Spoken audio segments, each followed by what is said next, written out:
Makanya ada kata-kata kullu nafsin za'iqatul maut. Setiap yang bernyawa harus merasakan rasanya mati.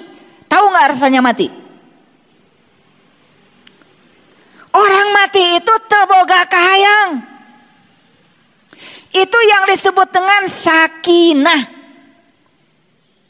Sukun itu mati. Sakinah dari kata dasar sukun. Makanya kalau orang ini saat hidup sudah bisa seperti orang mati, tidak berkeluh kesah, tidak tersinggungan, tidak baperan, tidak gampang marah, sudah selesai dengan dirinya sendiri, itu namanya sakinah. Siapa yang sudah sakinah berikutnya akan mudah mawadah. Apa artinya mawadah? Mawadah itu bahagia. Ternyata syarat bahagia itu sakinah. Makanya kalau sudah bahagia berikutnya warohmah. Dia akan menjadi sumber cinta kasih sekaligus sumber belas kasih. Karena tidak mungkin kita membahagiakan orang lain kalau kita belum mencapai kebahagiaan. Syarat mencapai kebahagiaan adalah sakinah. Ari ente masih kene tersinggungan, dikit-dikit protes, tidak suka marah-marah. Nih saya kasih tahu, ada istri saya di sini saksinya. Saya kalau masuk WC dan WC kotor bekas orang, saya nggak pernah marah. Ya kumaha ya jelema teh harus ke WC. Kalau terki enggak, saya sikat. Karena kalau marah-marah tidak membuat WC jadi bersih. Anak saya masuk WC, saya tahu anak saya. Walaupun saya nggak lihat anak yang mana yang masuk WC, dari WC bekasnya saya tahu. Anak nomor 1, anak nomor 2, anak nomor 3, saya tahu. Cara nyimpen odolnya seperti apa, saya tahu. Cara nyimpen sikat gigi seperti apa, saya tahu. Bak mandi masuk sabun, saya tahu anak yang kemana. Dan saya nggak pernah ribut. Kalau bekas anak pun saya nggak pernah dikejar anak saya. Kamu tadi masuk WC ya? Itu sabun masuk nggak selesai. Makanya saya bedahkan, saya sikat. Nanti kalau dia masuk lagi ke WC, kali aja dia ingat, oh tadi bekas sabun sekarang udah bersih, pasti sama ayah. Sugan eraheun. Makanya saya itu di rumah, para sahabat, gak pernah saya marah-marah nyuri ini, gak pernah. Ada istri saya. Nih saksinya. Kalau banyak rambut berantakan, saya gak pernah ribut. Iya rambut tuh saha, urut saha, jorok, gak pernah. Saya ambil solasi, saya lilitkan di tangan saya, langsung plak plak plak plak plak plak, beres, bersih. Karena saya tidak suka rambut berantakan.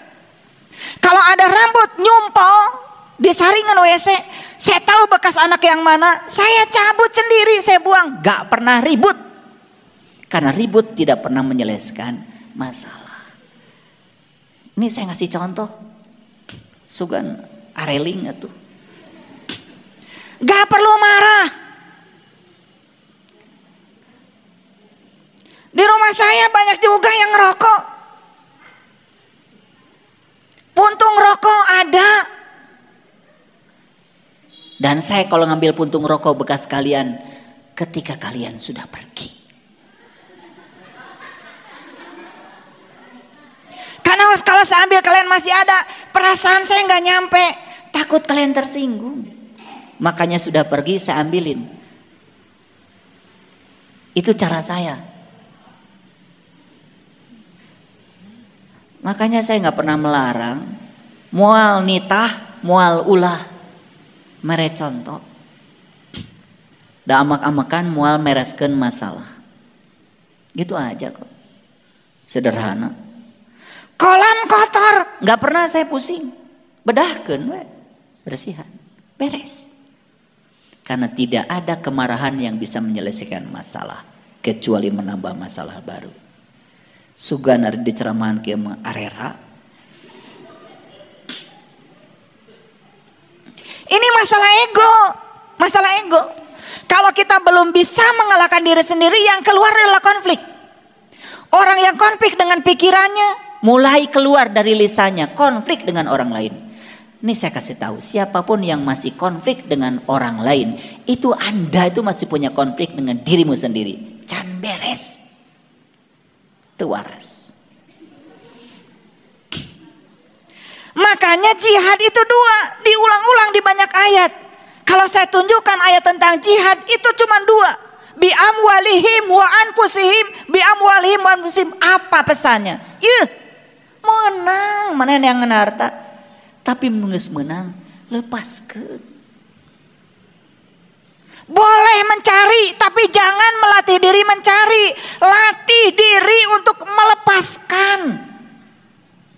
Itu yang namanya belajar mati selagi hidup, mengpengker hirup. Dan diajar maut mah kudu hirup. Merasakan rasanya mati harus ketika hidup. Danges maut mah moal bisa ngerasakan. Sok tanya nu pae, kumaha rasana pae? Moal bisa ngejawab. Nih saya kasih tanya. Saya tanya nih kalian, gimana rasanya ketika kamu dalam hidup ini sudah merasakan mati? Damai ayah, damai. Gimana rasanya ketika kamu mengalahkan egomu? Damai, damai. So, praktekkan. Belajar dengan saya bukan membicarakan kebaikan, melakukan. Jangan jadi kolektor ilmu, gak perlu banyak ilmu. Yang penting rubah, hijrah. Tiap tahun baru hijrah, karnaval, beringkat itu, beringkat di terobah. Sekarang karnavalnya dengan akhlak, karnavalnya dengan perubahan. Lain dang dan wungkul. Paham ya? Paham apa tidak? Baik. Jadi Allah mengatakan baca kitabmu, baca kitabmu, baca kitabmu. Buat apa? Setelah kamu tahu ada data karma apa di dalam tubuhmu, kamu tahu bagaimana cara mengubah nasibmu. Jadi selama ini kalian kenapa tidak bisa mengubah nasib? Karena belum tahu cara membaca data karma di tubuh. Lamun teu bisa, sok minta tolong. Kanu bisa. Tapi saya akan bacakan 95%. Kalau saya bacakan tahun sekian mati. Stres, nambah stres. Jadi gak akan saya bacakan walaupun saya tahu. Nah, jadi sekarang jelas apa yang harus kita lepaskan. 1, amwal, harta.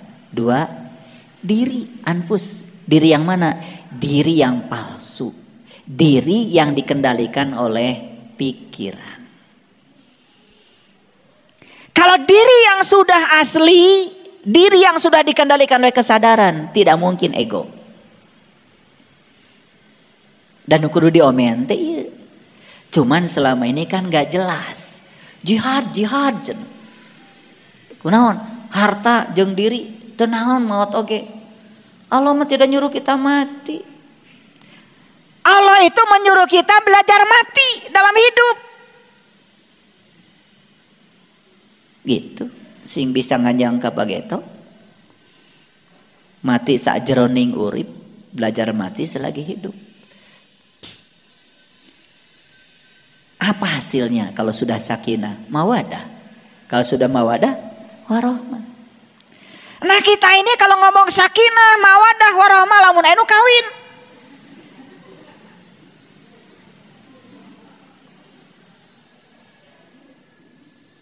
Jadi sakinah itu seakan-akan kudu kawin heula.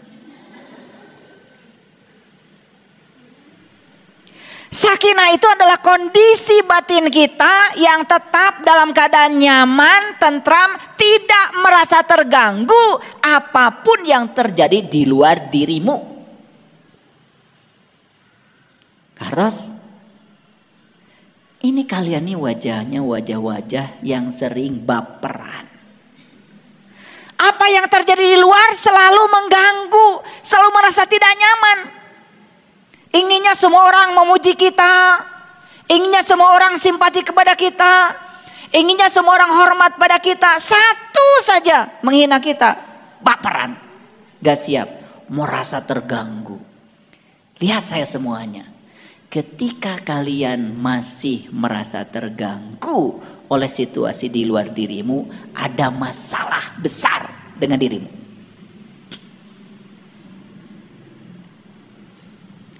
Kenapa saya sebut masalah besar? Karena ini perlu hijrah, perlu jihad, perlu sungguh-sungguh mengubah diri. Gimana cara mengubahnya? Nah, disinilah ketika kesadaran kita sangat rendah, yang mendominasi kita adalah pikiran kita yang palsu, maka penderitaan tidak bisa dihindari lagi. Dapat sehat teh akibat berjamaah cekcokna.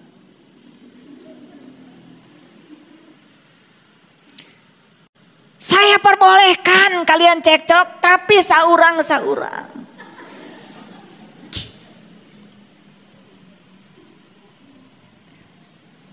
Ya, kalau mau cekcok, sepakati dulu. Gantian ya. Mau ribut, dari ributnya lamun sarwana. Apalagi kalau yang cekcoknya sorangan, mau ali lagi capek. Da jelema nu amak-amakan, mun diantapkeun da capek. Eureun we sareng. Nambah amak sate lamun diseuneun.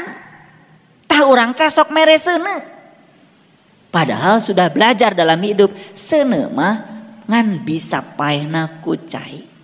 Nu hiji seuneu, nu hiji kudu dijali cai.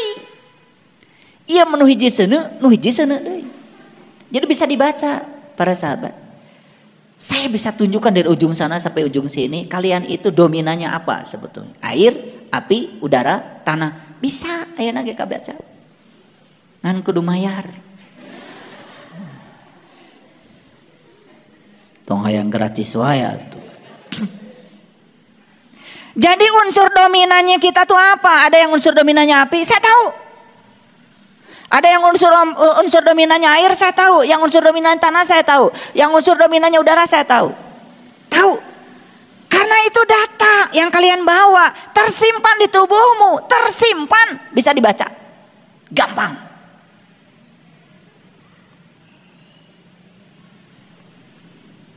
Gitu. Nanti kalau mau dibacakan oleh saya, daftar dulu. Ya. Nanti daftar sama anak saya yang paling besar, biar dikoleksi dulu datanya. Ya, daftar sama Teh Putri, cari nomor teleponnya aja di grup. Kalau belum tahu catat nomornya. 0812 14 34 5858. Catat boleh. Antri. Karena apa? Biar fokus perubahan nasibnya. Selama ini kita mengubah nasib itu sembrono, gak fokus. Karena kita juga tidak pernah menganalisis sebetulnya kesalahan saya di mana. Karma yang harus saya selesaikan dalam hidup ini apa? Padahal udah jelas, cuman tidak bisa baca. Ngenteng mah mineng.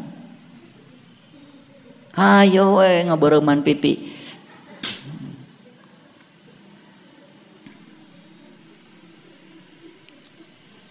Hartos.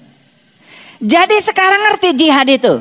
Ayo ulangi lagi. Jihad itu artinya sungguh-sungguh melepaskan kemelekatan pada harta. Latihannya adalah mencari, memberi, mencari, memberi, mengumpulkan, melepaskan.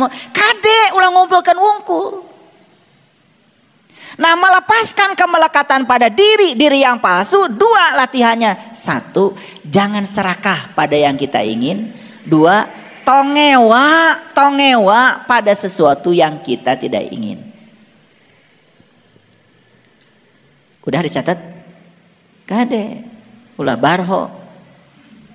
bubar poho. Ai tadi teh ngaos eusina naon? Keula naon?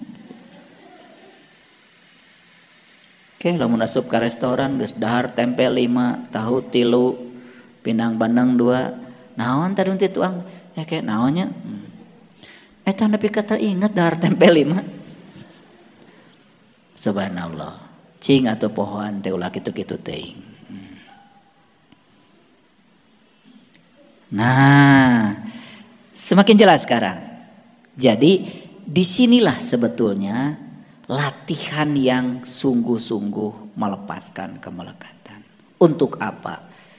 Supaya saat sakaratul maut kita tidak terikat lagi oleh ketebalan kemelekatan pada yang dua itu. Maka siapapun yang ketebalan kemelekatan pada yang dua itu terbawa saat mati, makanya kesadaran terakhir saat seseorang mati akan menjadi kesadaran awal pada saat dia dibangkitkan lagi.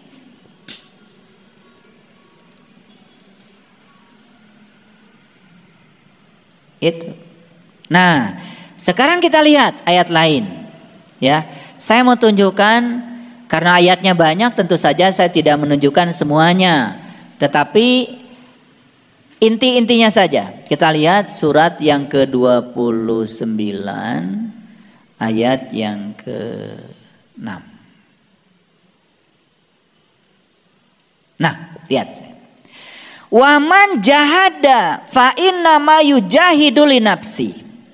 Barang siapa yang berjihad, nah sayang sekali di terjemahan yang ada itu kata jihad jarang diterjemahkan.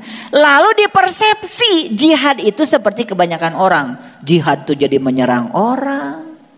Jihad itu menyakiti orang lain yang berbeda keyakinan dengan kita. Itu salah kaprah itu tentang jihad. Jadi jihad sendiri artinya adalah sungguh-sungguh. Perhatikan saya. Jadi barang siapa yang sungguh-sungguh ya, maka kesungguhan itu sesungguhnya fa inna ma yujahidu li nafsi. Kesungguhan itu bukan untuk siapa-siapa kecuali untuk dirinya sendiri. Sok sungguh-sungguh dalam hal apa?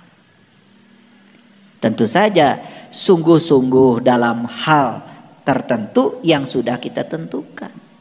Ayo mau sungguh-sungguh dalam hal apa? Saya sungguh-sungguh ingin mengubah diri saya. Saya sungguh-sungguh ingin mengubah nasib saya. Ayo sungguh-sungguh. Sungguh-sungguh itu bahasa lain adalah fokus. Tidak kehilangan fokus. Makanya kemana pikiran diarahkan, ke situ energi dialirkan. Nih lihat saya. Kita punya uang 100.000, hilang. Terus aja kepikiran yang 100.000 itu. Kemana pikiran diarahkan, ke situ energi akan dialirkan. Terus mikirin yang 100.000 hilang. Jadi duit banyak yang akan datang kepada kita tidak terpikirkan sama sekali. Nu 100.000 leungit, nu gede teu datang-datang. Nggak rubah nasibnya. Makanya begitu kita tidak memfokuskan pikiran pada yang 100.000, percaya bahwa Allah akan menghadirkan uang lebih banyak dari itu.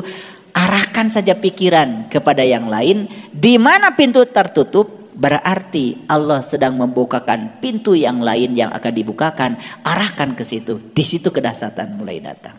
Selama ini apa yang Bapak Ibu lakukan? Begitu ada kejadian yang tidak enak, fokus saja pada yang tidak enak. Ya, terus tidak enak. Karena kemana pikiran itu diarahkan, ke situ energi akan dialirkan. Habis energi hanya untuk hal yang tidak berguna. Bagaimana kita bisa mengubah keadaan kita? Nih contoh. Maaf ya. Terbaca dari data karma bahwa kamu ini sebetulnya di usia sekian sampai sekian akan mengalami kesulitan yang luar biasa secara finansial. Kabaca, tete. baca. Nanti saya beritahukan deh. Nah begitu saya beritahukan bukan berarti langsung ikuti pikiran saya. Itu cuma 50% mutlaknya. 50% bisa diubah. Oh di usia sekian saya itu akan mengalami kesulitan finansial. Yes, saya akan rubah cara hidup saya. Saya akan rubah cara berpikir saya. Ternyata apa yang diramalkan berdasarkan data karma itu tidak terjadi. Di usia itu ternyata kamu tidak mengalami kesulitan finansial karena sudah diubah. Jadi pembacaan data karma itu semata-mata untuk melakukan tindakan preventif agar itu tidak terjadi. Pernah dengar ada orang yang divonis oleh dokter karena mengidap penyakit tertentu? Ibu teh bakal maut 3 tahun deui cek dokter. Karena sudah divonis 3 tahun gak akan mati, apa yang terjadi? Setiap hari dia teh selalu saja kemana-mana bawa uang, nggak bagi. Nah ibu jantan bager 3 tahun deui. Apa yang terjadi? 3 tahun yang divonis dokter tidak terjadi. Sampai sekarang dia masih hidup. Gara-gara dia berubah kehidupannya. Itu namanya mengubah nasib. Jadi kalau nanti dibacakan oleh saya, kemudian dapat data ini bukan untuk diyakini, tetapi itu dijadikan sebagai landasan untuk mengubah diri. Sehingga perubahannya jadi fokus. Itu. Ada yang pernah baca saya? Karena saya punya garis-garis di sini. Dari garis wajahnya, Anda itu akan mengalami kesulitan ekonomi. Alhamdulillah. Di bejaan. Makanya saya sekolah. Saya nggak mau tinggal di kampung.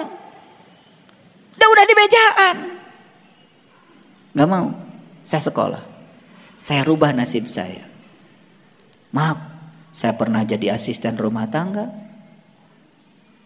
Saya pernah melakukan semua jenis pekerjaan. Dan ketika saya melakukan semua jenis pekerjaan itu tidak ada keluhan. Karena sudah tahu. Ada data karma yang dibaca orang pada diri saya. Dari garis wajah saya, cenah saya teh pisusaheun. Saya kemudian tidak memvonis diri saya. Cicing we. Kunaon cicing we? Da abdi mah jalmi sesah. Saya mau ngubah. Nah karena saya sungguh-sungguh ingin mengubah diri saya bukan mengatakan hari ini saya sudah berhasil. Bahkan uang saya sering gak laku. Kalau makan bersama, sok aya nu mangmayarkeun. Makanya saya nunggu diajak makan.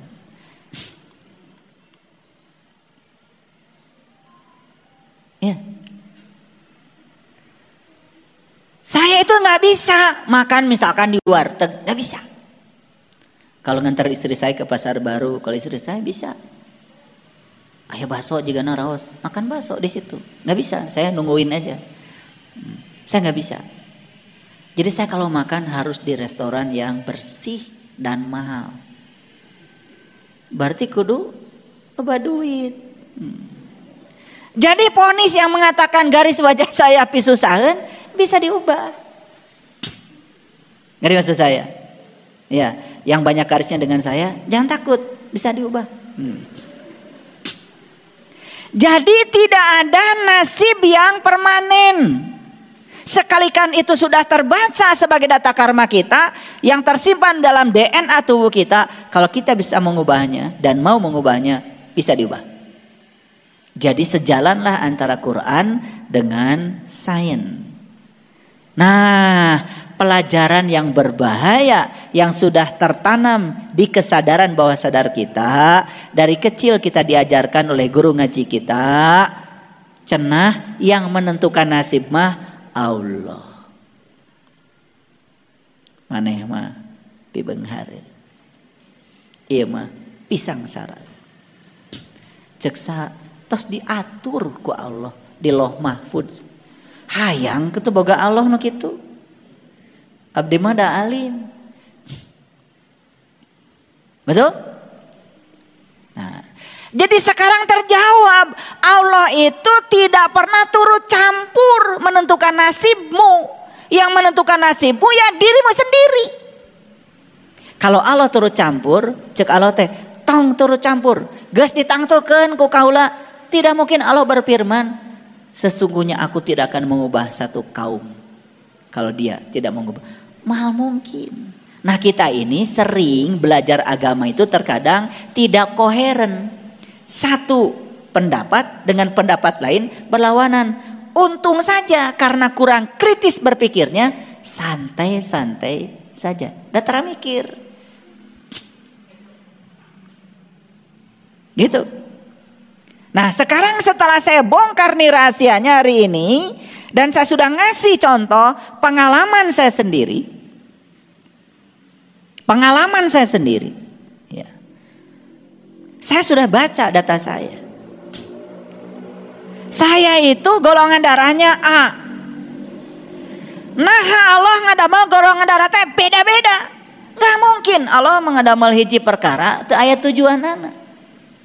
Golongan darah A, golongan darah O, golongan darah AB, golongan darah B. Ternyata golongan darah itu juga menceritakan data karma.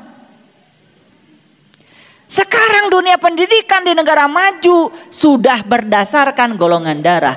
Bikin kelas teh berdasarkan golongan darah. Gurunya pun harus cocok dengan golongan darah itu. Bayangkan sudah seperti itu di negara yang beradab. Hari urang mah nya campur we golongan darah naon oge. Gurunya golongan darah apapun masuk ke kelas itu. Makanya ada siswa yang tidak cocok dengan gurunya. Begitu siswa tidak cocok dengan gurunya, apa yang terjadi? Otoritas guru berperan. Mun teu nurut ka aing sia, cepret. Iya, makanya penghapus melayang. Ada guru kemudian menempeleng muridnya. Masalahnya, ini barbar. Karena kita tidak mengikuti riset-riset terbaru tentang itu. Makanya kita akan bikin di sini sekolah berdasarkan golongan darah. Itu luar biasa. Bahkan diet makanan sekarang berdasarkan golongan darah. Saya golongan darahnya A. Menurut riset golongan darah A itu rentan, terutama jantung. Saya sadar karena rentan jantung saya, maka saya tidak banyak makan minyak. Saya berhenti makan goreng-gorengan. Kan bagus informasi itu bagi saya. Makanya saya jarang sekali makan lemak jenuh. Makanya kalian naik ke Jelekong, ngikutin saya. Ngos-ngosan semua. Kenapa katanya? Kok saya jalannya cepat sekali. Beda dahareunana. Ngerti maksud saya? Nah dengan begitu kan kita bisa merawat tubuh ini semaksimal mungkin. Sehingga tubuh ini jadi kendaraan hebat. Yang bisa mengantarkan sang penumpang jiwa menuju tujuannya. Jangan sampai jiwa ini belum sampai pada kedewasaannya, tubuh sudah roboh duluan. Kan bahaya. Jadi sekarang itu golongan darah. Ada diet berdasarkan golongan darah. Sistem pendidikan berdasarkan golongan darah. Bahkan nih di Jepang mencari jodoh pun ditanya golongan darah. Karena ada riset yang mengatakan golongan darah ini dengan ini gak cocok. Walaupun ada perbedaan, supaya perbedaan tidak terlalu banyak, lalu mencari golongan darah. Jadi surat-suratan di Jepang bukan I love you, ari maneh golongan darahna naon. Mun cocok diteruskan, mun teu manteu. Luar biasa. Ini sudah kemajuan zaman. Sudah sampai ke titik itu coba. Betul enggak? Iya. Nah, makanya kalau orang tua kita makan dulu ya mencari jodoh teh syaratnya ini, itu, ini. Dulu belum terungkap secara saintifik. Sekarang mah sudah sampai pada tingkatan golongan darah ini cocok dengan golongan darah apa. Mun pas saya teh terongkah teuing. Luar biasa.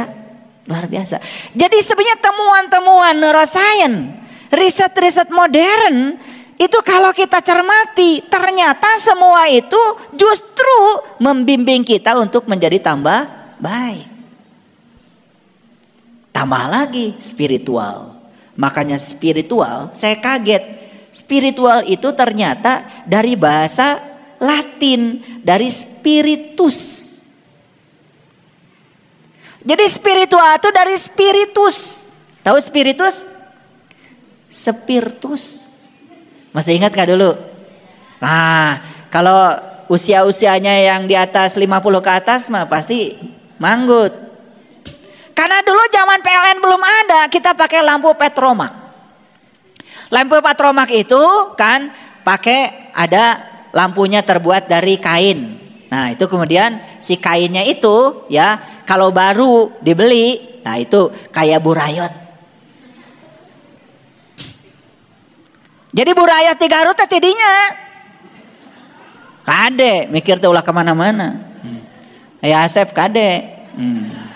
Nah burayot dari situ, karena belum mendapatkan spiritus, makanya masih burayot, lemes.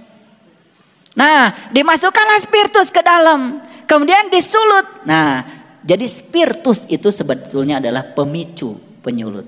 Nah kemudian mulai itu dipanaskan si calon lampunya itu, dipompa tuh, dipompa. Begitu dipompa tekanan di dalam tabung naik, kemudian minyak tanah naik ke atas. Nah di atas itu ada nozzle namanya, sehingga minyak tanah itu datang ke situ sudah berupa uap bertekanan tinggi, masuk ke situ dipicu oleh spiritus. Nah, begitu, langsung bulet, karena sudah ada pemicu. Jadi asalnya itu lenyed. Nah, lenyed bahasa apa ya? Ini bahasa Sunda itu kaya banget. Lenyed, ranyed. Ranyed. Ini bahasa Indonesianya apa itu? Lepek. Lepek. Lepek. Lepek. Sebetulnya bahasa asingnya impoten. Makanya yang impoten perlu spiritus. Nah perlu spiritus. Nah kemudian ketika dipanaskan, dipompa, itu langsung bulat. Ketika bulat, berayu. Jadi menerangi semuanya. Jadi yang ranyed, yang lepek tidak akan menghadirkan cahaya. Yang bisa menghadirkan cahaya itu yang tekanan tinggi, brai, caang. Makanya lampu petromak itu dulu menjadi lampu idaman di zamannya. Ya sedikit lebih mewah dari cempor. Masih ingat ya dulu? Masih ingat. Pokoknya saya dulu tugasnya kalau sudah mulai rep-repan maghrib, saya di rumah bagian nyalakan lampu petromak. Gitu. Wah itu, mau Pak.